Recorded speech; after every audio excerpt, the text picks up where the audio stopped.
we're banning all imports of Russian oil and gas and energy.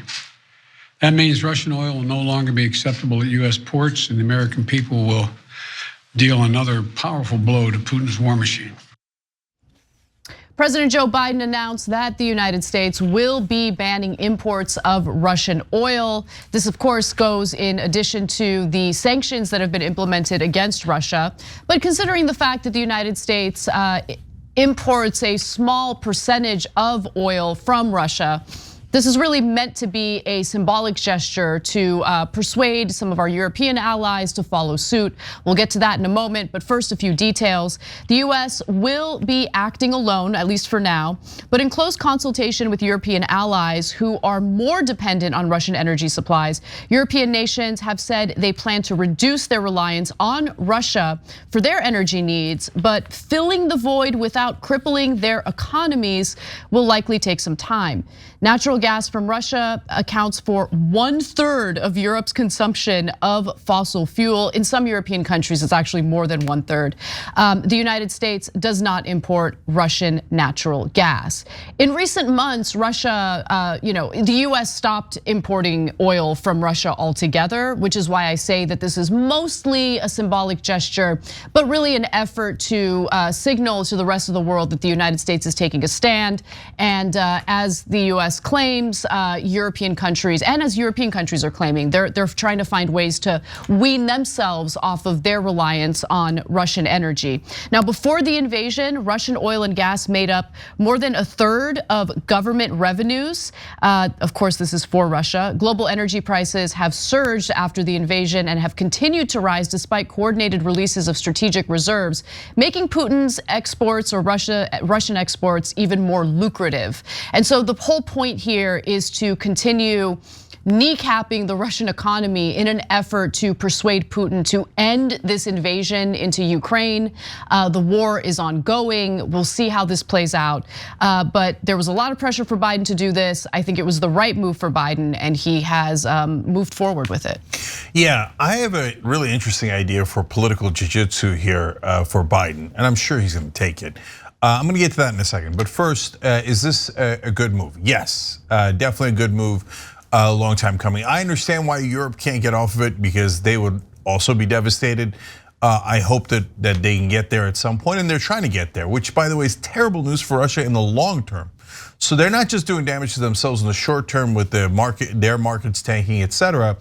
Once people get off of Russian oil and gas, they're probably not gonna go back on. I mean, this is massive long-term damage to Russian interests, brought to you by Vladimir Putin. Exactly. So if you care about Russia, this guy's destroying it. So he's destroying it in the world community, being cut off from all banking, including Switzerland, etc. And now their oil beginning to get cut off. And as you saw, they're a huge part of their revenue. Without that, they're in a world of trouble. Now, in terms of this particular thing where America is banning their oil, well, it doesn't have too big an impact on Russia or America, but it's important, it's symbolic. And by the way, we hadn't done it until now, so it's not like it was cost-free or pain-free for America. Biden was worried about gas prices. So now that's where we bring in my idea of doing political jiu-jitsu, okay? So how do you do it? Right now, Marco Rubio and other Republicans are saying, how dare Biden try to make a deal with Venezuela to offset the oil we're losing from Russia. It's outrageous and unacceptable. Of course, some loser corporate Democrats are joining along in that. But here's what Biden can do. Look, man, I was gonna do a deal with Venezuela to get us lower gas prices. But Republicans say no, they want higher gas prices. You think that the American people are gonna be like, no, I have principled opposition to Venezuela, and I agree we should have higher gas prices. Look, instantly, you've already changed the debate from is Biden causing higher gas prices to are Republicans causing higher gas prices. So now that's actually really easy to do. And the Biden administration, as you all know, of course, will not do any of that. Well, I think the Biden administration, with a few exceptions lately, is pretty terrible in messaging. I think Jen Psaki has actually been doing a good job in slapping down Peter Doocy and his ridiculous framing when it comes to the increase in gas prices. We'll get to that a little later in the show. But to your point, Cenk, regarding Marco Rubio and even some Democrats like Bob Menendez who are against striking a deal with Venezuela.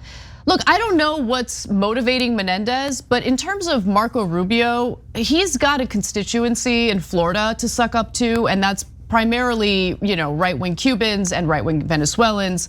And so I understand why he's, attacking it from that perspective. With Biden, though, Look, I think that most Americans are just in the dark about how all of this works. I don't think most Americans are aware that there is the OPEC plus cartel and that they intentionally withhold oil and energy production in an effort to artificially inflate the prices of energy. I don't think and look, it's not because Americans are stupid, it's because we have corporate media that doesn't actually give them the accurate information regarding what's happening and how oil prices or gas prices work.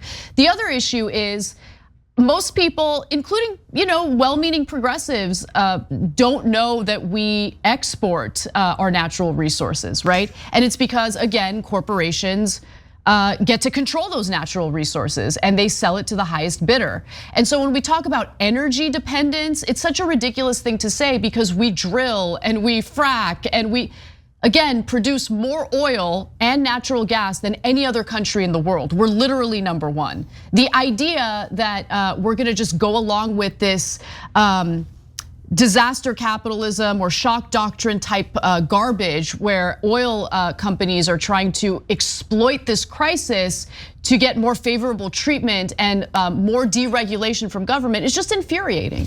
Look, the news actors on television are embarrassing. Like, I don't think a single one of them knows this fact. They just regurgitate the oil lobby's talking points about we need to be energy independent without even thinking for a second. What does it mean to be energy independent? Who is energy independent and how? Like, if you have $100 and that makes you independent, okay, then you're independent. But in this case, we don't have the oil. The United States of America does not have the oil. The private oil companies have the oil. So they're selling it all across the world. So what are you saying? I mean, they're literally crying on MSNBC today, going, oh, we have to drill more. Why are we not energy independent? I'm not talking about Fox News or CNN. On MSNBC, they're crying about how they need more oil. But who gets the oil? We don't get the oil. The American people don't get the oil. The oil companies get it and they sell it to the highest bidder. Do you not know anything? These are the best news people in America.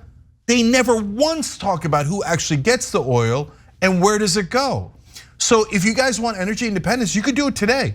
You wouldn't like it because then the president would say, okay, if you're taking the oil or the gas from America, it's America's natural resources, you're not allowed to sell it abroad. Boom, there, we're energy independent, I solved it.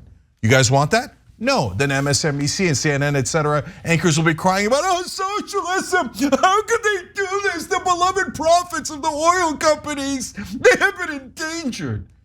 I mean, Bernie had a tweet, I lost track of it a little while earlier, but the profits that the top 6 oil companies have made in the last 5 years is gargantuan in the tens of billions of dollars. You're worried about gas prices? Great, no problem.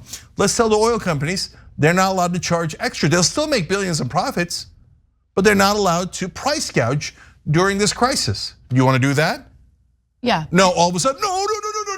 The profits of our beloved oil companies. Oh, that's what I thought. So why don't you actually tell people the truth? Okay, it's one thing for the politicians to lie because they're getting bribed by oil companies.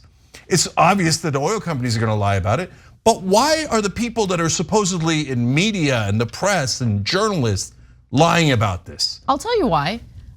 Just today, one of our viewers sent me the NPR broadcast, which opens with an ad from BP.